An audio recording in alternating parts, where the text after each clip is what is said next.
Buenas noches de nuevo. Vamos a iniciar con la exposición del Buenas grupo de noches, Marcos. profe. Sí.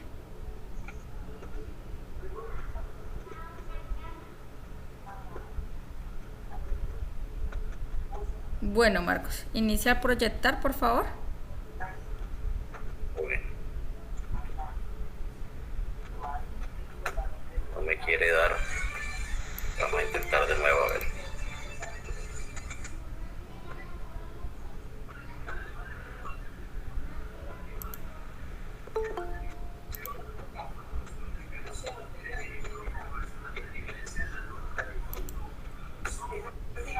Ahí lo ven. No, todavía no se ve. Ya. Me avisan cuando se vea, por favor.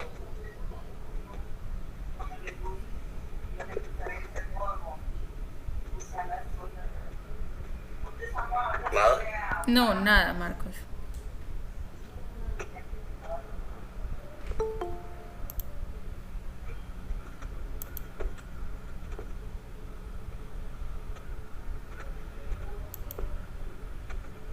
¿Qué pasa? No me quiere salir. Va a tocar, profe, que la comparta ya porque no me quiere dar. Bueno, vamos a ver.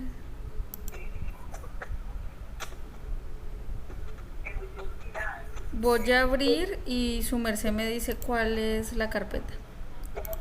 Cómo se llama el trabajo. Grupo. Grupo 6. Actividad de organización de una farmacia. ¿Este? Debe ser la primera. Este. Mira, a ver. Esa es. Bueno, Perfecto. vamos a dejar ingresar y comenzamos con la exposición de Marcos.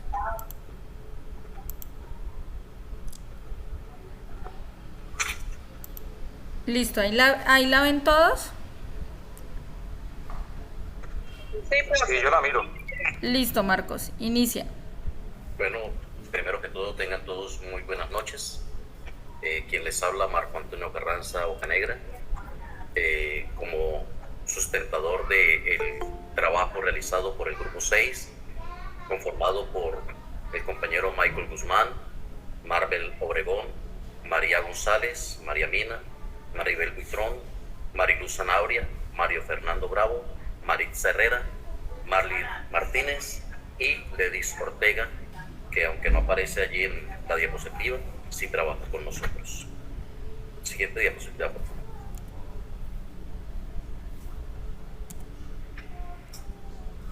Bueno, como una pequeña introducción, la farmacia hospitalaria es una especialidad farmacéutica que se ocupa de servir a la población en sus necesidades farmacéuticas a través de la selección, preparación, adquisición, control, dispensación, información de medicamentos y otras actividades orientadas a conseguir una utilización apropiada, segura y costo efectiva de los medicamentos y productos sanitarios en beneficio de los pacientes atendidos en el establecimiento asistencial.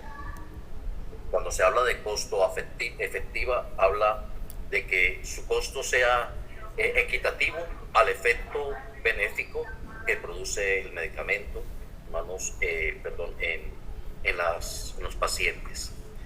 Aquí proyectamos el plano de nuestra farmacia. Se tomó una farmacia no tanto de hospital, sino de una droguería comercial para pacientes ambulatorios. Se nos dio la opción de poderlo hacer de esta manera y pues lo planteamos así, de esta forma. Quiero hacer una pequeña referencia acerca de farmacia y droguería. Pues en algunos lugares, en algunos países, se plantea como diferente la farmacia a la droguería en el hecho de que la farmacia consta de un químico farmacéutico que se encarga de realizar algunas medicinas, algunas drogas que se utiliza pues, para un paciente específico dependiendo su enfermedad, mientras que en las droguerías no se cuenta con este trabajador, este químico farmacéutico, y por ello se basa solamente o se limitan a vender o entregar medicamentos ya producidos, ya de marca. En nuestra farmacia encontramos las diferentes áreas específicas de lo que debe tener una farmacia o una droguería, como el área de recepción y revisión de medicamentos, bodega de almacenamiento, cuarto frío, área de atención al público, área de dispensación y las diferentes áreas que necesitamos para el correcto y buen funcionamiento de una droguería o farmacia. Quiero ir explicando cada una de ellas en la forma como lo vamos a presentar. Nuestra farmacia está ubicada al frente de un parque y es la farmacia Milán. Sí, profe, me pasa la siguiente diapositiva y me regresa esta como para mostrar algo de ello. Bueno, encontramos el área de recepción y revisión de medicamentos o de insumos. En esta área se ha de recepcionar todos los insumos que se reciben del exterior y se irán colocando hasta su análisis y revisión, confirmación y posterior almacenamiento en el depósito que corresponda. ¿Qué indica esto?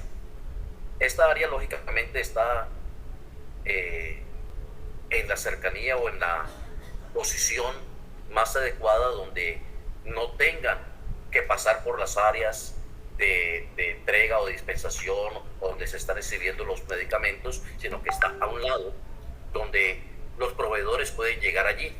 En esta área se ha de examinar que tenemos la recepción administrativa, es decir, allí se va a contabilizar que llegaron los productos que se pidieron en las cantidades que se pidieron y inmediatamente en ese mismo lugar se va a hacer la revisión técnica o la recepción técnica, que es ese proceso de verificación de en qué condiciones llega la medicina, su fecha de vencimiento, todo lo que el INVIMA reclama o exige de los medicamentos. Este trabajo está a cargo de los auxiliares del servicio farmacéutico, es decir, en este caso, de cada uno de nosotros que estamos realizando este técnico, seríamos los directos responsables de revisar que cumplan los medicamentos con las condiciones establecidas por el INVIMA. No es allí la recepción administrativa o el administrador que se encarga de esto. Se encarga de revisar que llegue el pedido completo, que sí llegue lo que se pidió, pero son los técnicos o los auxiliares farmacéuticos que se van a encargar de verificar la fecha de vencimiento, el lote, el registro del INVIMA y las condiciones en que llegaron los insumos y las medicinas. A partir de allí, de esa área de recepción donde se verifica todo esto, pasa al lugar de almacenamiento de los medicamentos, teniendo en cuenta que esta debe contar con unas condiciones de temperatura adecuadas para que el medicamento o los insumos no sufran ningún daño, no sufran ninguna avería. Algunos de ellos encontramos que deben de estar en una temperatura inferior a los 30, otros inferiores a los 25. Algunos ya pasan al cuarto frío porque son de cadena de frío y estos oscilan entre 2 grados centígrados a 8 grados centígrados y no se puede almacenar en el mismo lugar. Puede pasar a la siguiente diapositiva, profesor. Aquí encontramos lo que menciona del área de almacenamiento, de recepción. En la anterior diapositiva, allí observamos que están realizando la verificación administrativa.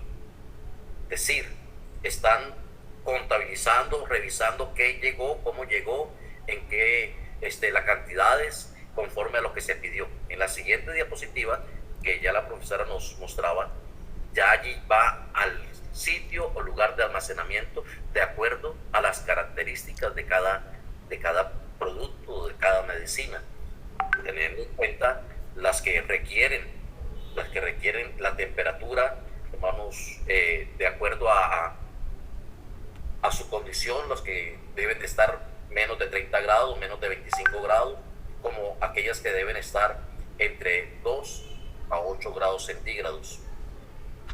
Es de recordar de que las medicinas requieren no solamente el grado de temperatura, sino también de luz, de en lugar seco, un lugar que no sobrepase, que no les dé el calor, que no esté pegando al piso, ni pegando al techo, ni pegando a la pared, para evitar que la humedad del sitio o la posible humedad o frío de las paredes, del piso, del techo, vayan a afectar las propiedades de los insumos o de las medicinas que logramos conseguir para nuestro negocio. En esta área de almacenamiento también se encuentra lo que es el área de cadena de frío, ya lo mencionábamos, que es donde ubicamos los medicamentos termolabiles. ¿Qué es termolabil? Se refiere a una sustancia sujeta a destrucción o descomposición o cambio por acción de calor. Es decir, algunos medicamentos que por efectos del calor pueden sufrir algún daño, pueden perder sus propiedades o pueden definitivamente dañarse, y por ello es necesario sostener la cadena de frío para ellos. Y es necesario tener, lógicamente, una nevera, un lugar que cumpla con las condiciones necesarias para que ese almacenamiento sea el adecuado para mantener nuestras medicinas en buen estado y que lleguen de esa manera al paciente que lo requiera. Siempre también en el área de atención al público también se les debe recordar que esas medicinas deben conservarse en esa temperatura para que guarden la cadena de frío, para que el momento en que vayan a ser usadas puedan cumplir con los requerimientos necesarios para darle el beneficio adecuado a cada uno de los pacientes. Entramos, continúe, profe, en las diapositivas. La que sigue. Ya encontrábamos lo que era el cuarto de cadena de frío, la que continúa. Yo hice la tarea. Yo me fui a la farmacia. Yo estuve dentro de la farmacia, estuve atendiendo. Estuve con algunos conocidos, amistades que tienen farmacia. Estuve preguntándoles acerca de estas cosas. Ahí aparezco yo, ahí estoy sonriendo para la foto, sirviendo de modelo para el trabajo, y preguntando muchas cosas acerca de cómo se organiza y todo lo que se requiere para la perfecta funcionamiento de una farmacia. Y ahí está la evidencia, que estamos en el área de atención al cliente y dispensación. ¿Qué ocurre allí? Debemos de tener en cuenta que sea de fácil acceso para todos, tanto para el cliente o paciente como para el farmacéutico. No pueden haber cosas que impidan el desplazamiento, que estorben, que puedan causar algún accidente, cables atravesados o insumos. Hay quien acostumbra de pronto apilar cajas en el piso, dejar cosas, y esto puede causar un accidente, y por ende pues es necesario que el sitio de área de atención al cliente, de dispensación, también esté totalmente libre de aquellas cosas para que no vaya a ocurrir un accidente y podamos realizar nuestro trabajo lo mejor posible en la atención de los clientes, salgan satisfechos. Allí se les dará también la información que requiere cada droga, cada medicina. Se les dará los consejos pertinentes, se les aconsejará algunas cosas, porque no solamente es entregar una medicina, no solamente es despachar una fórmula. A veces el cliente llega con muchas inquietudes, o nosotros sabemos de que la medicina debe tener una serie de cuidados para su administración, y que muchas veces el cliente o el paciente no lo sabe. Nosotros como técnicos encargados de atender al cliente, de entregarle sus medicinas, también es nuestro deber procurar de que él esté lo mejor informado de lo que se le está entregando, cuáles son los riesgos y los cuidados que debe tener con las medicinas que se le entregan. Siguiente diapositiva, por favor. Área de exhibición de medicamentos. Esta parte es fundamental. Estos son fotos que tomé de la farmacia o de la droguería. Debe de estar en estanterías firmes, que estén sean bien resistentes, que no estén tambaleantes, que estén bien aseguradas. Deben mantener una distancia del piso, de la pared. Los medicamentos no se pueden llevar todos hasta el fondo. Deben de estar a una distancia del techo también de igual manera, y deben de estar al alcance, en su mayoría, al alcance también de la vista del público, porque hay muchas veces que esto ya en el sentido comercial, también hay cosas que los clientes también observan y pueden desear tener, aunque no sean, porque debemos de entender que las farmacias o las droguerías no solamente venden medicamentos, también hay otros insumos que traen o llaman la atención y que son necesarios también entregar al público. Y para ello entra lo otro que se conoce como el merchandising. ¿Qué es el merchandising? Es ese trabajo que se realiza para llevar un producto al público, que llame la atención, cómo están puestos en la estantería, qué está al alcance del niño, qué está al alcance del adulto, qué está al alcance del hombre mayor, que llame su atención, que todo esto hace parte también, porque hemos de entender que la farmacia o droguería también es un negocio. También es necesario no solamente velar por la salud, sino también, si se monta un negocio, pues hay un fin de lucro, un ánimo de lucro, y debemos saber también vender nuestro producto. Nuestro producto consta no solamente de la medicina, sino de la atención al cliente y de algunos gusticos que podemos darle también allí a nuestros clientes. Entra a la siguiente diapositiva, profe. Área de facturación. Allí hubo un pequeño error en la escritura, pero eso no lo nota nadie. Menos mal que no se dieron cuenta. En esta área de facturación, como su nombre lo indica, es el lugar donde se realiza la debida facturación de los pedidos o medicamentos. En otras palabras, donde se cobra. Donde entra el dinerito, debe estar también en un sitio adecuado, un sitio donde no corra riesgo y donde pueda estar seguro el dinerito que entra a la farmacia. Y puede parecer, bueno, pero la facturación no tiene que exponerse. Sí, es parte fundamental del negocio de la farmacia. Ninguna farmacia funciona si no entra dinero. Continuamos, profe. Área administrativa.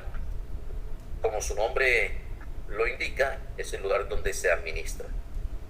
Esta área se lleva el control de toda la administración de la farmacia o droguería. Esta área allí lleva, decimos, el control de los pedidos, de los despachos, de las devoluciones, de los inventarios, etc. Es fundamental. Es bueno siempre tener un lugar especial, un lugar, si es posible, independiente, donde van a estar todos los archivos, donde están todos los inventarios, todas las cosas, y la papelería adecuada y necesaria para el buen funcionamiento de nuestro negocio, de nuestra droguería, de nuestra farmacia, teniendo en cuenta de que las farmacias o droguerías siempre están bajo el monitoreo y las auditorías del INVIMA y de los diferentes entes del gobierno que se encargan de regular su buen funcionamiento, y es necesario tenerlo todo perfectamente ubicado y adecuado en este sentido. Continúe, profe.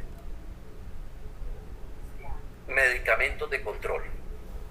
Como ya lo hemos visto en anteriores módulos, medicamentos de control son aquellas medicinas que, como su nombre lo indica, hay que tener un control sobre ellas, porque unos son adictivos, pueden producir adicción, solamente se entregan bajo fórmula médica, deben permanecer en un lugar bajo llave, como lo muestra allí la diapositiva. Debe haber un inventario continuo de estos medicamentos para evitar de pronto también allí un descuadre que a través de ellos puedan sancionar a nuestra farmacia o droguería, porque todos los medicamentos que entran bajo título de control están supereditados o supervisados muy exhaustivamente, muy delicadamente, porque puede traer muchas consecuencias para la salud. Continúe, profe.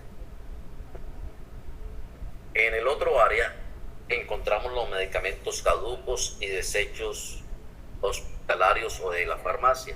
Debe haber un lugar adecuado donde se recojan los medicamentos vencidos, los que traen los clientes, los que llevan que ya no terminaron de tomar o de consumir, los que sufrieron daños. Todo esto tiene que estar perfectamente también almacenados, así como los medicamentos, también como los desechos, cada uno en su lugar lógicamente respectivo. Debe haber o habrá en nuestra farmacia estas áreas que indican el buen cuidado que tenemos de todo lo que se presenta, no solamente los medicamentos buenos y listos para la venta y el consumo, sino también aquellos que ya no cumplen con las características necesarias para el consumo humano. Continúe, profe. No fue. Está el área de inyectología, la que no nos gusta de muchas veces, pero que es tan necesaria en las farmacias. Hay droguerías que no prestan este servicio, la nuestra sí. Lógicamente, para poder prestar este servicio se requieren también los permisos y llenar todos los requisitos y protocolos necesarios para que se pueda prestar el servicio de inyectología. Debe haber el personal idóneo, capacitado y certificado para este servicio, el cual es muy delicado, recordando de que hay 3 tipos de inyecciones, como la intravenosa, la intramuscular y la subcutánea o intradérmica, y que cada una de estas también son delicados porque pueden causar reacciones adversas a las personas, y por eso también se requiere como norma que para aplicar una inyección hoy en día debe llevar la fórmula médica, exigirla del farmacéutico del que va a prestar el servicio para evitar cualquier problema más adelante. Continúe, profe. Hay el área de los baños, un área fundamental, debe estar bien o debidamente señalado, separado del área de medicamentos, procurando siempre evitar la contaminación de los fármacos, el frío, la humedad, los olores, todas aquellas cosas que de alguna manera pueden afectar el buen desarrollo de nuestro negocio, así como los fármacos o medicinas que se administran o se tratan en nuestra droguería farmacia. Y ya por último viene el área de fórmulas o preparaciones magistrales. Tengamos en cuenta esto, vuelvo a hacer la aclaración.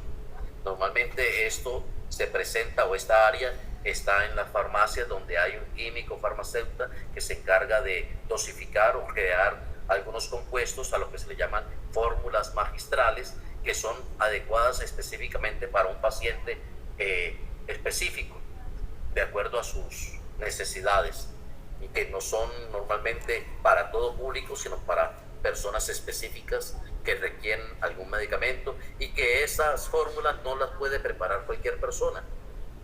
No las puede preparar el auxiliar administrativo, no las puede el auxiliar farmacéutico, sino el químico farmacéutico. La siguiente diapositiva, profe. Muchas gracias, Dios les bendiga y muchas gracias por su atención. Bueno, eso es todo. Gracias, Marcos. Muy bien. Vamos a dar ingreso a todos. Bueno, buenas noches para los que acabaron de ingresar. El compañero Marcos nos estaba presentando su trabajo. Les voy a dar una información. No va a haber examen, ¿listo? Es muy complicado hacer el examen porque hay muchas personas que no tienen acceso a internet y el examen no dura más de 24 horas. Entonces, ¿qué va a ser? El trabajo final va a ser un mapa mental, el cual deben realizar de todo lo que hemos visto, ¿listo? Por tardar el viernes, los recibo a las 4 de la tarde, y yo apenas terminemos la clase les envío las diapositivas para que saquen de ahí también información. Entonces, ¿qué trabajo, profe? Un mapa mental de todo lo que hemos visto. No le entendí. ¿Un mapa mental o mapa conceptual? Mapa mental. El mapa conceptual lleva una cronología y que debe ir pues de abajo a abajo y debe salir todo uno solo. Y los temas que hemos visto no es un tema que siga todo uno solo. Entonces el mapa mental es como una lluvia de ideas que ustedes pueden sacar, que el título principal va a ser urgencias hospitalarias y de ahí comienzan a sacar lo que hemos visto. Solo una hoja. Lo pueden hacer en Word, lo pueden hacer en PowerPoint, lo pueden hacer en internet. Ustedes escriben mapas mentales, cómo hacer un mapa mental gratis y les arroja ahí eso. ¿Listo? Entonces, para que no nos compliquemos porque hay muchos...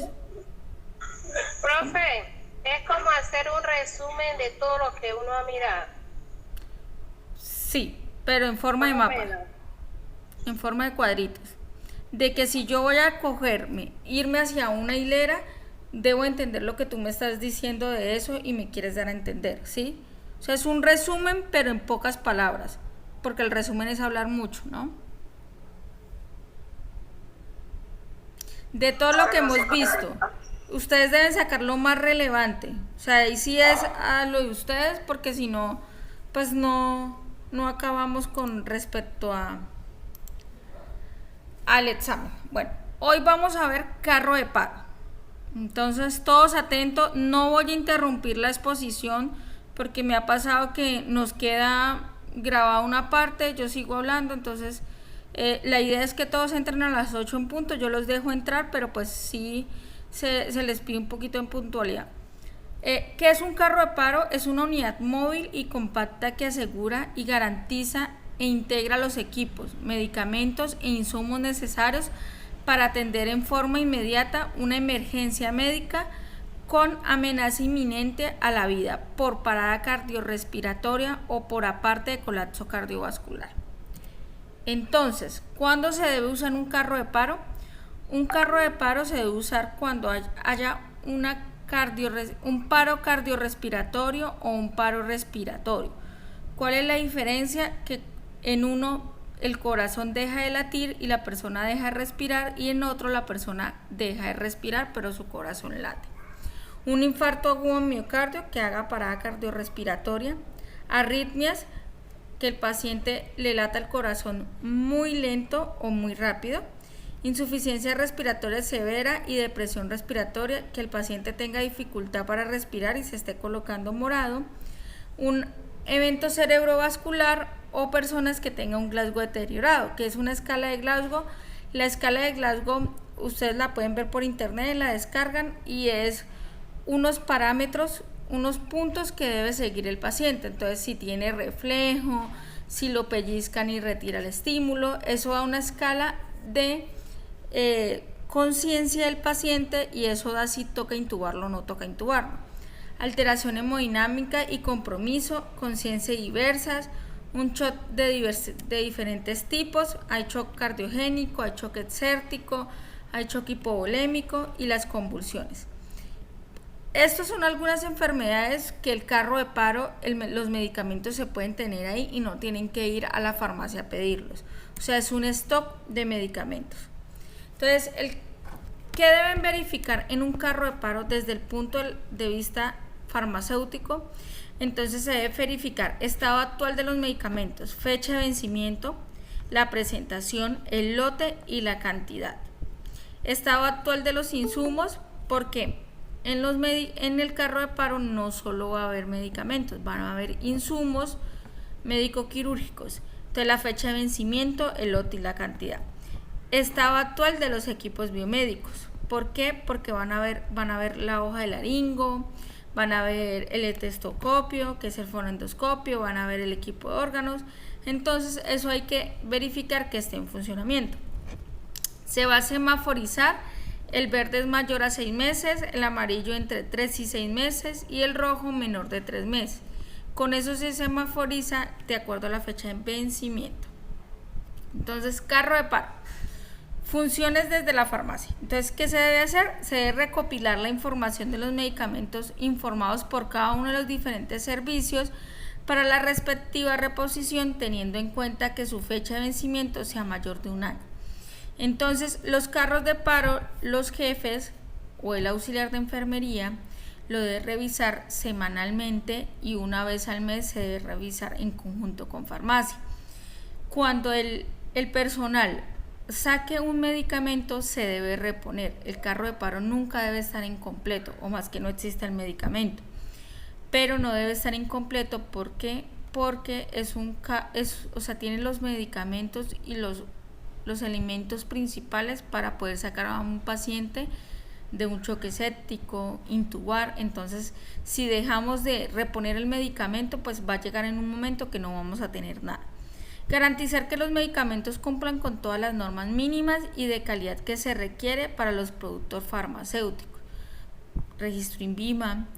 El carro de paro tiene que tener un termohidrómetro para ver la temperatura que se está conservando en los medicamentos, el lugar donde se coloca, no puede estar cerca a la humedad ni que le dé el sol porque va a dañar los medicamentos. Cumplir con las condiciones de almacenamiento para los productos farmacéuticos, garantizar la disponibilidad y oportunidad de medicamentos de manera inmediata con un plazo mayor de 8 horas. Si caso hipotético en la farmacia no está, se debe mandar a conseguir porque el carro de paro no se puede quedar sin medicamentos. Entonces, el carro de paro tiene varios compartimientos. Un compartimiento principal donde se encuentra el monitor y el desfibrilador, el cual con esto se va a monitorizar el paciente y va a saber qué carga tiene el paciente, o sea, el corazón, si está en asistolia o hay que hacer un choque con el desfibrilador. La segunda gaveta para los medicamentos, orden es de primera elección, segunda línea o de acuerdo a la prioridad de uso. La tercera gaveta es para los medicamentos, para los insumos de circulación, entonces son las jeringas, los catéter, los yelcos, van ahí. La cuarta es la gaveta de la vía aérea, ya les voy a mostrar un poco de ella, y la quinta es la gaveta de las infusiones, las soluciones salinas, el lactato y otras. Entonces, eso es un carro de paro. Este es un carro de paro más o menos moderno, porque en hospitales uno ve totalmente metálico, este hace parte metálico y plástico.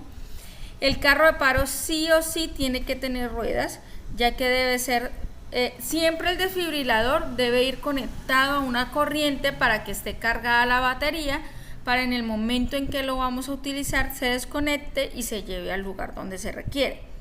Entonces aquí va el desfibrilador y el monitor. Esto es para cuando se necesite, se colegan los sueros, el guardián, los gavetes, y aquí explica cada uno de ellos.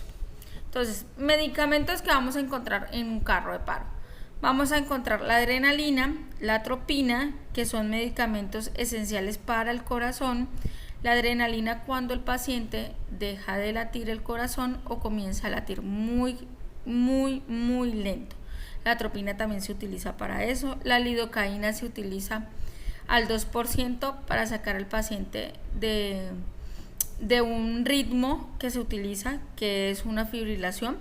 El bicarbonato, el gluconato, el cloruro de sodio, el 10%, el cloruro de potasio, el diazepam para las convulsiones, midazolam para la inducción rápida y también para la conducción, el fenobarbital para las convulsiones, la fenitoína para las convulsiones, la furosemida es un diurético, o sea, hace que la persona orine, la hidrocortisona es un corticoide, la dexametasona es un corticoide, la dobutamina es para que el corazón comience a latir más rápido, la dopamina es también para el corazón, la vasopresina es parecida a la adrenalina, pero la vasopresina nos ayuda a algo que es a tener la tensión arterial aumentada. La metildigoxina para el corazón, la nitroglicerina es para bajar la tensión arterial, la amiodarona es para cuando el corazón se vuelve loco y late muy rápido, eso sirve, el gluconato de calcio y la heparina para cuando hay trombos y necesitamos trombolizar. La vía aérea, entonces van a tener ambú, el ambú lo ven en la parte de arriba. Esto está armado, pero en el carro de paro lo van a encontrar desarmado. Este es el laringoscopio, tiene que tener varias hojas. Esto es una cánula de oxígeno, esto es un Venturi. Estas boquillas es de acuerdo a lo que queremos que le pase el oxígeno, y esto es un tubo para ventilar a un paciente. también debe contener jeringas porque cuando al paciente se le pasa el tubo, esto se debe inflar para que no se salga el oxígeno. Entonces, ¿qué hay que hacer cuando ustedes vean una persona que no responda y que no le lata el corazón? No hay que dar respiración boca a boca, ¿listo? Lo primero y lo que salva la vida es una reanimación cardíaca con masaje cardíaco. Eso es lo que salva vidas. Entonces, ¿dónde va ubicado? Va en la línea media. Ustedes van a ver la tetilla o los senos, los pezones. En la línea media van a colocar una mano y la van a enganchar con la otra mano, y con esta parte, no sé si me ven, con esta parte van a hacer el masaje. Entonces, ¿qué es una parada cardiorrespiratoria? Es que el paciente deje de respirar y no responda, ¿sí? Entonces, la parada cardiorrespiratoria, el paciente deja de respirar, no responde y además no tiene pulso, eso es una parada cardiorrespiratoria. La parada respiratoria es que el paciente tiene pulso y su corazón late. ¿Qué hay que hacer? ¿Cuál es la diferencia? Es que cuando el corazón no está latiendo, hay que dar masaje cardíaco, y cuando el paciente late el corazón pero no respira o se pone morado, hay que intubar. Y en eso pues ya ustedes no podrían hacer. Todas las personas que trabajan en el área de la salud, incluyéndolos a ustedes, deben tener algo que es el ACV básico, ¿sí? Que el básico es hacer compresiones. Entonces todo el mundo lo debe conocer, todo el mundo debe saber hacer una compresión, porque las compresiones salvan vidas. Entonces lo primero que hay que hacer es preguntarle a la persona: Juanito, ¿me responde? ¿Me oye? La persona no responde. Vamos a tocar el pulso, ya sea en la parte yugular, que es en el cuello, o en el radial, que es el pulso radial. No hay pulso, van a comenzar a hacer un masaje. Eso lo puede hacer todo el mundo, eso no lo tiene que hacer el experto, que el médico no. Es tanto que en una reanimación el médico no actúa, el médico solo da órdenes cuando tiene un auxiliar y cuando tiene un jefe. El jefe es el que coloca los medicamentos. Si no hay un jefe, quien coloca los medicamentos es un médico. La parte de la respiración boca a boca no se da por el aumento de las infecciones venéreas, se da es con el ambú, eso hace parte de la respiración, o si no, una máscara de alto flujo, o si no, el Venturi Sinual. Entonces, eso es lo que nos salva las vidas. Esta clase no es muy larga. Sí hay que tener claro de que ustedes deben saber que un carro de paro debe existir en todos los lados, ¿sí? ¿Por qué? Porque por ejemplo, un servicio de urgencias en un carro de paro, pues es irse de una vez a la funeraria. Porque si ustedes tienen que ir a pedir el medicamento, porque los medicamentos no se deben tener en stock en un servicio de urgencias ni en ningún servicio hospitalario. Los medicamentos se reclaman de acuerdo a lo que necesite cada paciente y va dividido de acuerdo a cada paciente. Entonces, estos medicamentos no se tienen pues en un stock, como se llama, en una bodega, no se tienen, por eso existe el carro de paro. Cada servicio debe tener un carro de paro, urgencias, si está en hospitalización, en hospitalización. El carro de paro se diferencia ya sea adulta o pediátrico. ¿Por qué? Porque las hojas de laringo no van a ser iguales, los medicamentos sí van a ser iguales, los tubos de intubación no van a ser iguales, van a ser más pequeños que los adultos. Entonces, en cada servicio debe existir. Esto se debe hacer inventario cada semana y los jefes deben verificar de que no esté vencido el producto, y si está a fecha de vencimiento pronto, deben ir a farmacia y deben cambiar el medicamento, y ustedes le deben dar un medicamento que no esté pronto a vencer. ¿Por qué? Porque en una urgencia nadie va a verificar la fecha de vencimiento, se destapa y se coloca. Entonces, ¿cuál es el papel de ustedes? El papel de ustedes es verificar el INVIMA, que esté en los formatos. Eso es un formato que se lleva, se mira cuánto stock de medicamentos se debe tener, cuántos hay, cuántos no hay, cuántas aperturas de carro de paro, qué registro INVIMA tiene ese medicamento, se debe registrar, cuándo vence y qué lote es. Entonces ustedes deben verificar cuando hacen una vez al mes el recorrido por cada carro de paro, de que los jefes estén llenando todo eso y que no haya ningún medicamento vencido, porque donde haya un medicamento vencido y llegue la secretaría, cierran el servicio.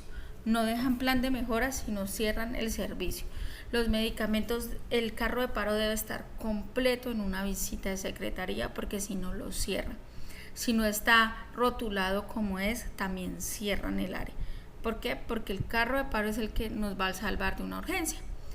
Entonces, alguna pregunta. Los medicamentos no hago muchas énfasis en la dosis ni administración ni nada, porque pues eso, como les digo, eso ya es quien lo suministra y el médico da la orden de cómo suministran los medicamentos.